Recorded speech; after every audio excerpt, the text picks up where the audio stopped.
Hello! Kamusta? Welcome back to Pinay Angel Tarot. This is a bonus reading para sa mga Leo.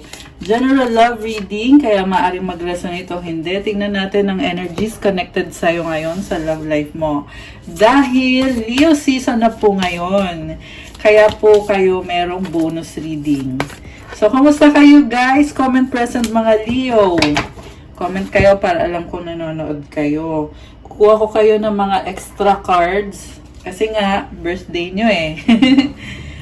Leo season eh. Comment nyo rin kung kailan ang birthday nyo. Okay, so, madugong reading. Oh, madugo! May ganon. Kasi syempre, Leo season nga eh. Okay, ready ko lang muna ha. Sandali, huwag kayong mainip. Ready ko lang muna yung mga cards nyo. Okay. So, tingnan natin yung mga unang mga mensahe. Dami ah. I surrender to a power greater than me. May tiwala ka kay universe eh, kaya hindi mo pinipilit, hindi mo kinokontrol. May butterfly, symbol of transformation. May nagbabago sa energy. Very positive, very optimistic. I'm unapologetic about what I desire and trust that what I focus on will grow. Palaban ka ngayon, Leo.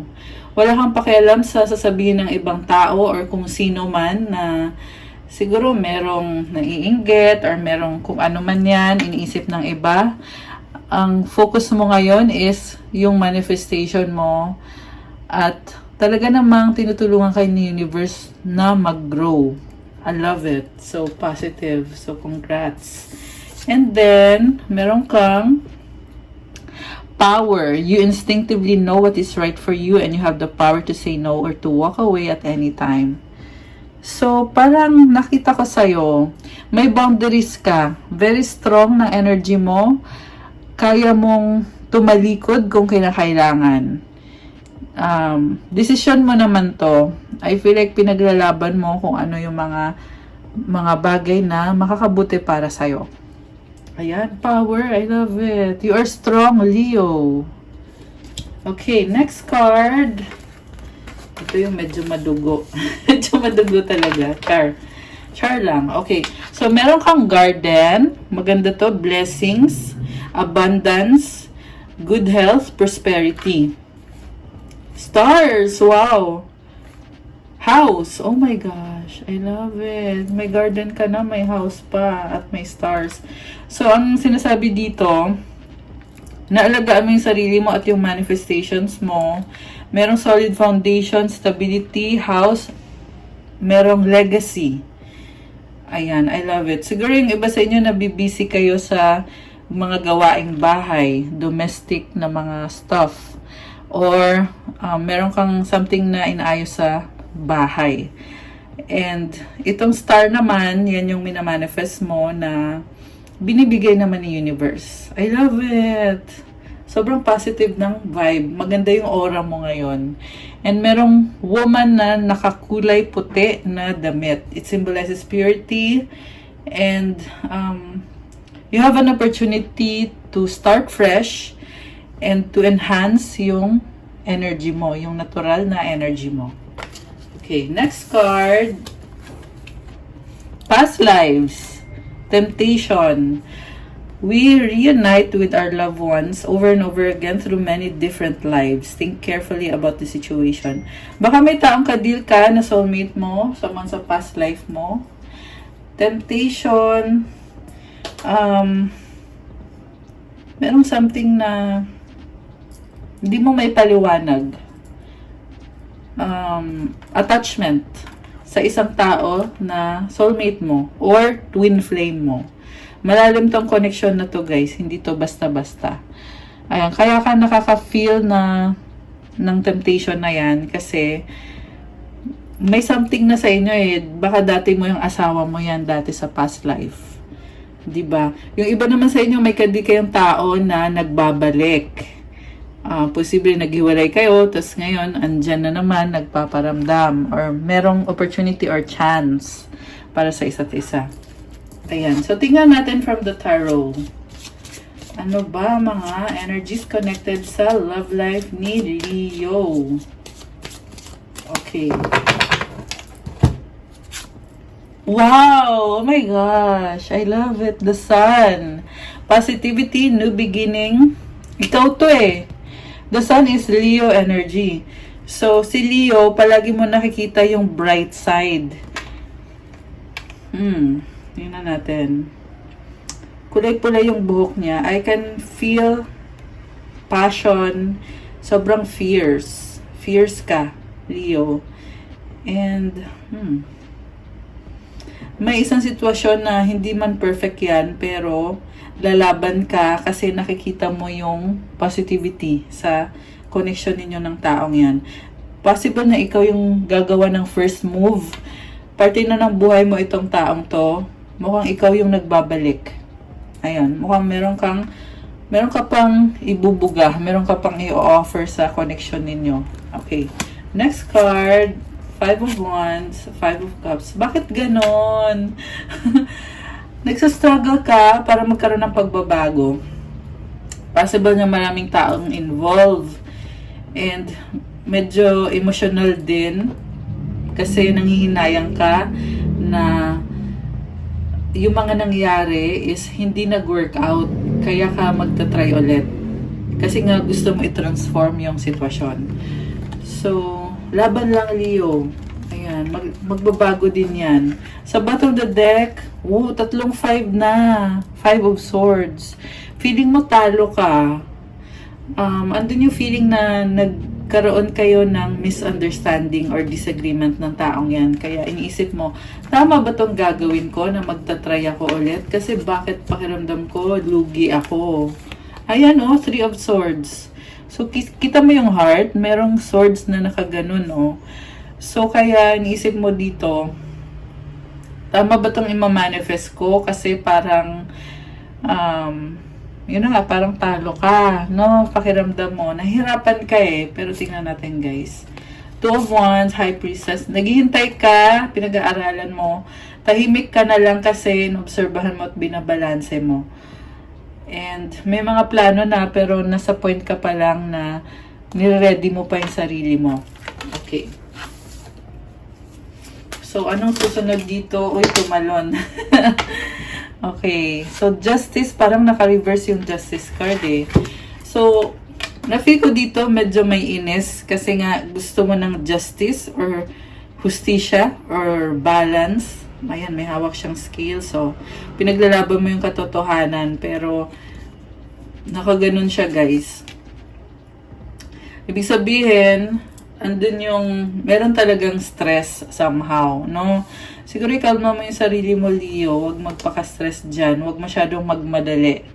Okay? Pag nafe-feel mo yung pressure na ganon, mag-inhale ka muna, take a step back, and calm your mind, and i-enjoy mo lang yung situation. Yun lang yung ma-advise ko sa'yo para gumaan yung pakiramdam mo.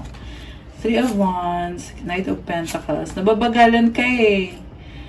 So, ayan. Like I said, huwag magmadali. Naghihintay ka kasi. Kaya na-feel mo, ano ba to? Nakakainis naman to. Worth ba tong paghihintay ko? May ganong pakiramdam. And also, you're coming from a place of need na iniisip mo, kailangan ko tong taong to. At gusto ko magtagal yung connection, gusto ko magkaroon ng commitment. And mukhang nakapag-desisyon ka na nga. Pero yun lang yung advice ko na wag mo lang madaliin. Okay? Wag magpaka-stress. So, the Moon and the Queen of Cups. Ito, gusto mo mapag-isa. Kasi iniisip mo siya, lakas ang intuition mo.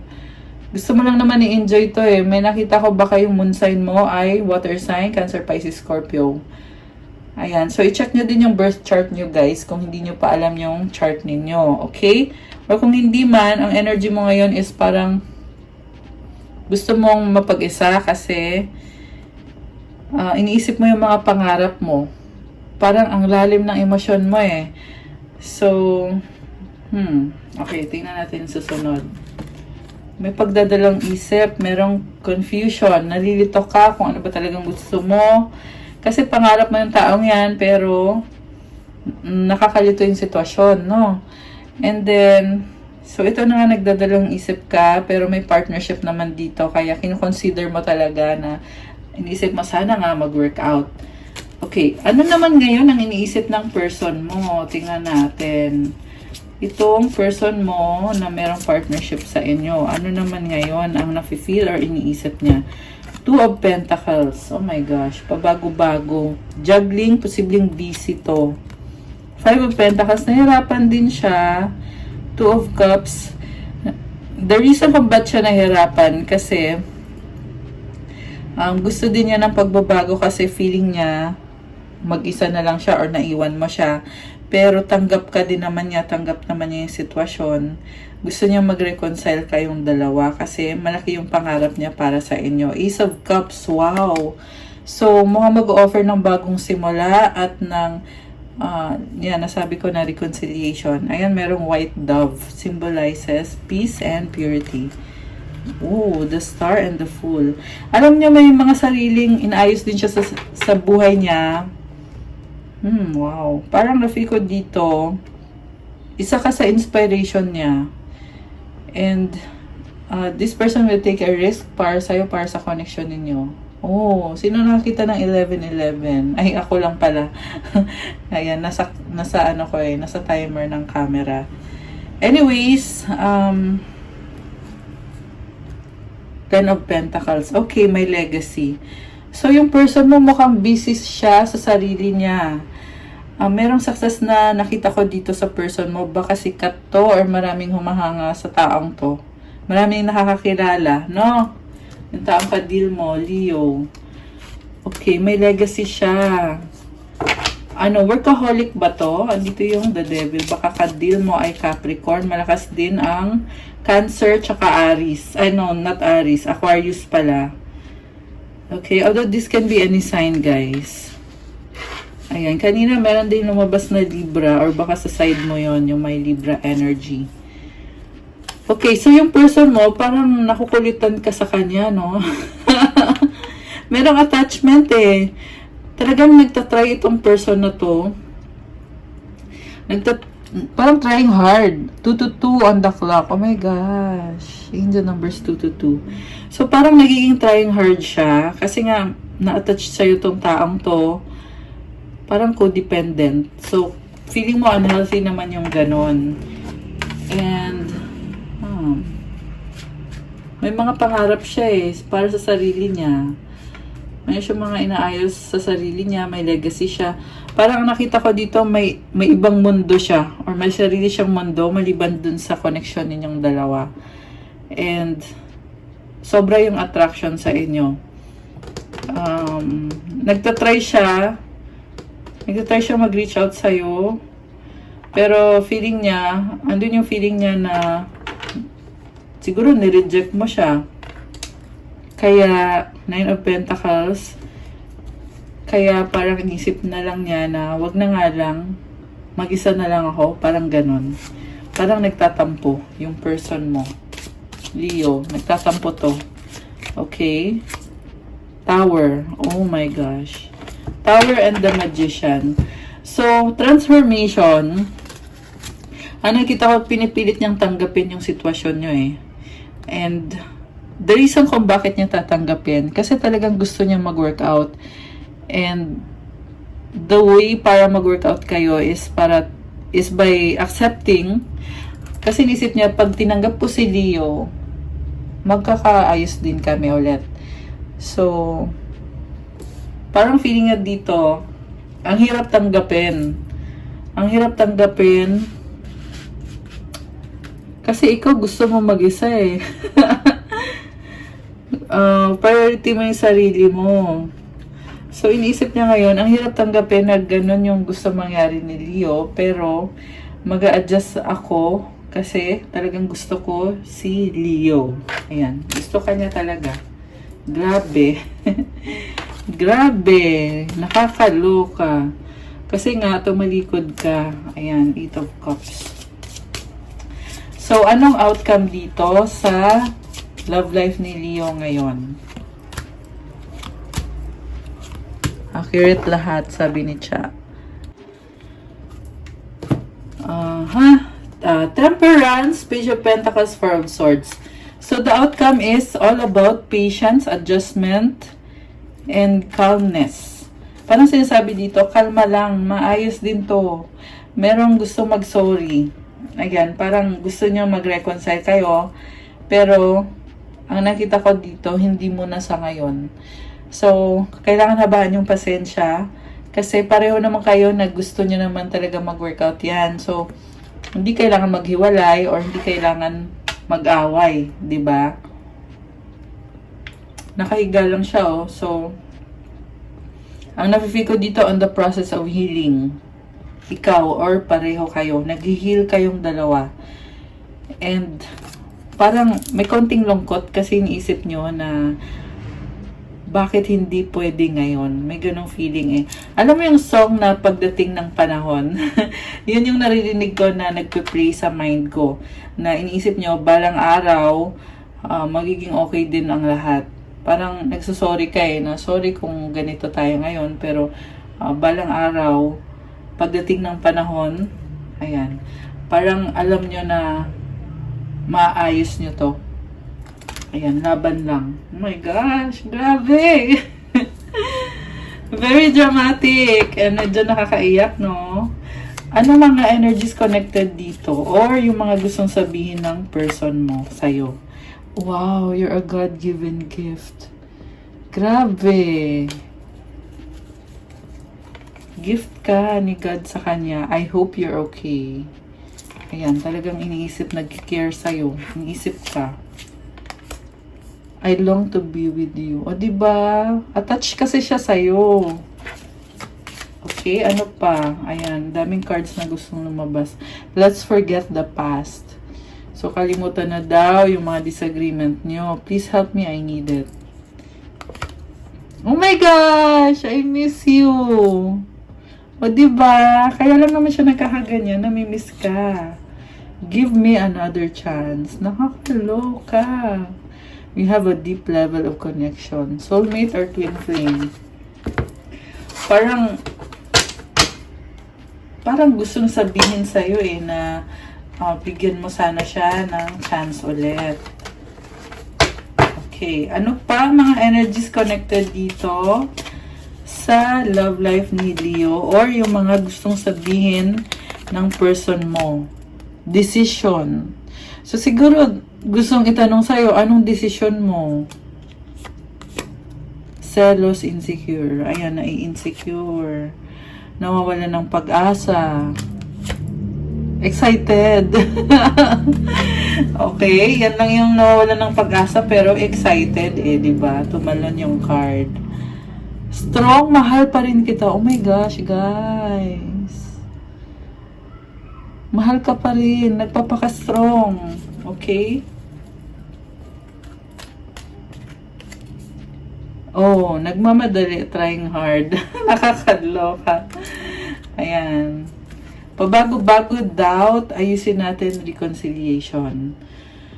So, oo, pabago-bago siya. Pero, at the end of it all, ang gusto lang naman niya talaga mangyari is ayusin nyo at mag-reconcile. Kuha tayo ng advice para sa mga Leo na nanonood. Anong advice? Dahil Leo season ngayon, hiling tayo. Ano po ba ang advice para sa mga Leo? Okay. Kuha ko na din kayo ng sagot sa wish kasi nga birthday. So, mag-wish kayo guys at tingnan natin ang kasagutan or yung advice para sa sitwasyon na iniisip or tinatanong mo. Okay. Ayan, wish, wish, wish. Ayan, mag-like na din kayo kasi baka matapos na yung video, hindi pa kayo nagkiklik, kaya i-click nyo na dyan, like nyo na yan. Okay. So, ready na ba kayo? Nabuksan natin ang sagot sa wish nyo? Comment ready now. Bilis. Nagmamadali. Ayan. Ano, buksan na natin. Okay. Ang sagot sa wish mo ay ang hindi mag-comment ng ready, hindi kasama. Joke lang. Okay, so ang sagot sa wish mo ay... Oh no! Bakit no? Kasi in the near future. Okay. So, baka hindi ngayon, pero in the near future. Ayan, ang advice, no need to worry. Oh, okay. Ayun naman pala eh. So, sa ngayon, no muna. Pero in the near future, magiging yes din naman pala eh. Ito nga yung sinasabi ko na pagdating ng panahon, kita mo may rainbow siya. Rainbow means opportunity. Na kumbaga natatanaw mo na mangyayari din yan. At wag na daw mag-alala. Hindi kailangan mag-alala. No need to worry. Ayan. Ang advice para kay Leo, enjoyment. Striving and pushing makes life into endless hard work. The more you're inviting love to take over, the more enjoyment comes. Allow me to enjoy this life, dear Lord. Ayan, kapag daw effort ka ng effort, nakakaramdam ka ng pagod. Pero kapag merong love, na-enjoy mo yung mga lahat ng ginagawa mo sa career mo, sa finances mo, i-enjoy mo lang. Dapat merong love palagi. Ayan. Yan yung mensahe para sa'yo eh. Na-enjoy mo yung buhay mo. Hilingin mo yan kay God. Ay, I love it. Very positive yung card at ang ganda ng colors. Okay guys, that's all for your bonus reading mga Leo. Thank you so much for watching. Again, paki-like po, comment kung nag-resonate ba or kung ilang percent nag-resonate. Kung 100%, 50%, or kahit 10%, i-comment nyo na rin. Kung kailangan nyo ng gabay, kung nag-resonate to at kailangan nyo ng more information, you can book a private reading with me. Tingnan nyo na lang po sa description box. Nakalagay po dyan yung mga detalye. For faster transaction, message me sa Viber or sa WhatsApp. And check out my Instagram if you want to start your crystals journey. Ang mga crystals po ay kapag galing sa akin, meron niyang blessing, merong mga special mantras at prayers, and ilalagay din yung specific intentions mo. Merong to attract love, to attract money, syempre yung pampakalma, calming, anti-stress, para sa mga nahirapan matulog, para gumaan yung pakiramdam mo. Meron din para lumakas yung loob mo. Meron for wisdom. And para kay Leo, ang maganda is lapis lazuli, which is isa yun sa favorite kong ginagamit. This one, yung kulay blue na may pyrite sa loob. And it's also about self-confidence and parang royalty ka dyan pag suot mo yung crystal na yan. Ayan, bagay na bagay kay Leo. Para kang energy ng queen. Ayan. Kasi favorite ni Cleopatra. Anyways, that's all for today. I'll see you again soon, Leo. Have a good day. God bless. Stay safe. Love you guys. Bye!